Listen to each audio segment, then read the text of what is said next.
قبل أن نحضر عشاء الضيوف والمعازيم فوجئنا بالموكب وفوجئنا بحركة غير طبيعية، وتوقعت أحد الزملاء أو الوزراء أو الأمراء، وإذا بسيدي الأبي سلطان يأتي ويقول: يا بخيل ما تعزمني.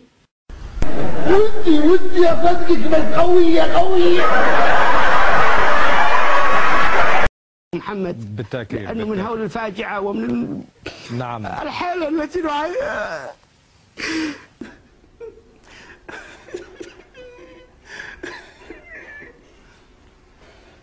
أمي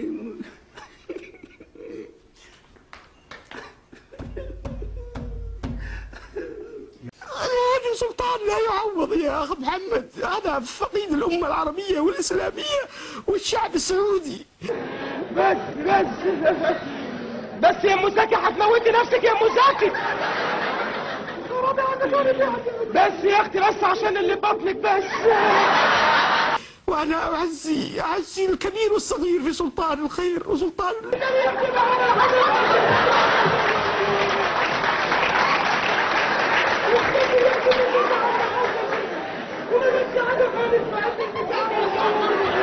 من هول الفاجعة ومن نعم الحالة التي نعيشها.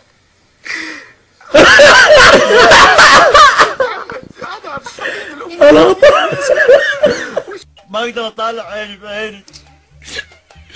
يما حرام. الحالة التي نعيشها. الأبي سلطان